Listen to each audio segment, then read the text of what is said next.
Do you two have any advice for artists and creatives? That's a tough one. I mean, that's all I do when I teach, I guess. So but there's a lot. You could pay for it, or you could do No, the I simple mean- one. I'm just kidding. I think like Well, what's your free advice? free advice is to Don't like stop. Like, don't For stop, me, it would like- just be like, don't stop. Because honestly, like I show my like beginning work at workshops, like in person, and I'm like, guys, seriously, like look at my beginning work. Like you can do it. Like you just have to have like. What do those beginning works look like? They're rough. They're really, I thought it was like so much better than it was. And now it's just so embarrassing because of how cocky I was in my head whenever I was making. It's like, I started out wanting to make monsters and do like creepy stuff and like really like dark shit, but I'm not that creative. Like I can't just come up with it out of my head. I didn't have any basis of reality. So that's why I ended up in realism, like trying to, how does this shape work with the light and whatever, without actually like thinking that at the time. So I ended up in realism. I started out trying to make monsters. So those are interesting. The beginning works of just like, what are you doing? I want to see some of those beginning works. I'll show you. It's embarrassing. But also it's like, Well, you should see my beginning photographs. They're real embarrassing. Let's compare. It's real embarrassing. So I bet yours are much better than Oh, mine. we'll compare and contrast. It'll be great. Yeah, but it's like, it's nice to like have that. Like this was 10 years ago for me. Like if you don't stop and you really like want it, like it'll happen for you. Like it might not be at the same pace. It might take longer. It might be faster. But like for my advice would be just like, everybody starts at a certain place. So just don't stop. Like you might be your worst critic, but just know that we are too. Like I'm my worst critic. So whatever is going through someone that's just starting out, your brain, it's still going through my brain. So like we're not different. Just keep going. That's you all. have to be your worst critic if you want to grow. Right. Otherwise, like, why are you even making it? Do you even like painting? Like, if you're the best, if you think you're the best, like, why would you want to keep going? Go do something else and learn how to do something else. Ego. Yeah. That's a tough one, yeah. It's It's a lot of like advice. I think like You have good in advice. this, well, it's hard. I mean, who are we talking to? You know, like there's there's what a is bunch the of different demographic? crowds for art and advice, and I think like it's weird in this day and age with so much social media, internet stuff, YouTube. Everyone's posting highlight reels, you know, so it's like everybody's a badass. And everybody who's not doing it and wants to do it thinks they have to be a badass like instantly, or that they can be a badass even, you know, like, Or that they can never. or that they might never. But so it's like this weird kind of thing where it's all skewed because people have all these ideas about things and just forget the fact that like hard work is what everything takes. Yeah, there's no you know? Like, trick there's no- to it. Like you Yeah. can have like workshops are great, having an artist community is great, like learning from other people. But like at the end of the day, that's not going to make your hand hit that paper any differently. Like Yeah, you gotta have just to put have the that muscle memory. time in, the hours, and then also just a lot of people want to be artists to be famous. Like that's stupid too. Like, do you like art? Be an artist because you're an artist and you do it. know Like what they you're say about the artists? most famous artists probably that you know of weren't famous until they were dead, and they were broke. And like that's what art is. You know, you do it because you like it and you love have it, to, and you like, have to. Like yeah. not because you need to make money.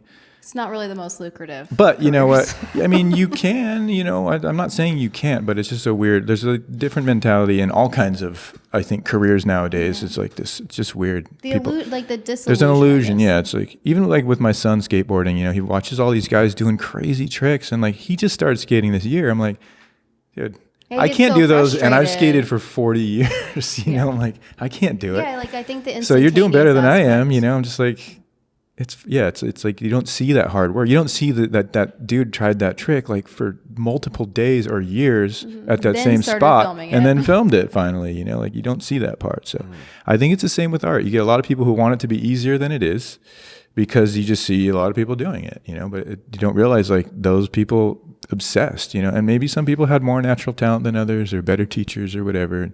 And that's true too. You know, I think you can practice bad things, you know, and never get good, you know, find proper instructors or One good. time, like instead of like practice makes perfect, like perfect. Right. I've practice heard, yeah, makes this perfect. saying like practice makes perfect, but perfect practice makes Yeah, if perfect. you're practicing because something wrong, then yeah, it's if you always gonna practice be cutting wrong. crooked lines all the time, you'll never be able to cut a straight line, I guess. But Yeah. that's it, you know, it's just, but again, you know, art should be just fun and fulfilling. It doesn't have to be painful. Because and, of what you want to do. Like something I've learned during the pandemic and a couple of years before, like when Instagram's algorithm shifted and everybody was like, what the hell? Like it's not chronological anymore. No one's seeing my post, Like I was devastated. I was super depressed because I started my career on Instagram. Like I didn't have like anything before that. Like it was just like I went from Tumblr and then I went to Instagram. So I was like one of those like Instagram artists. I didn't have anything like solidly backed up. Like I showed in galleries every now and then, but I didn't want to show in galleries anymore. Yeah, and you're probably getting a lot of positive affirmations from Definitely. a lot of people I'm like, liking. oh, I'm doing it okay. But also at the same time, I only was catering to that to sell. Like if I need to pay my bills,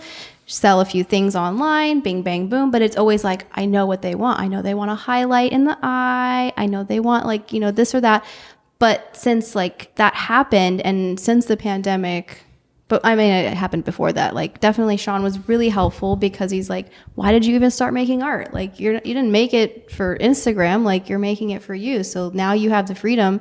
Like you can think of this as like an opportunity to just get back to why you're making art. Have fun, like be creative again instead of just making this like this same thing all the time to sell it. Yeah. And so that has helped me a lot is just like making stuff that I want to make. Even if like I get like 3 likes or something, like who cares? Like it's not real anyway. None of those people are like, if I had $1 for everyone was paying me that, or everyone that was following me, that would be a different story. But no, it's free content. So it means nothing, like however many followers or likes you get. So at this point, it's just like making art because I like to make art. And it's been really nice reminder and back to myself about it instead of like for the masses or whatever. Yeah, I think that's a good thing to remind yourself of. It's hard. I mean, everybody's on social media. Everybody like it's hard not to think about posting the picture of the thing you just made if you're proud of it, you know, because that's just how we are now. You know, we want to feel good about it. We want to share it. Yeah, like guys, look what I did. But yeah, it's just a little bit of a trap, you know.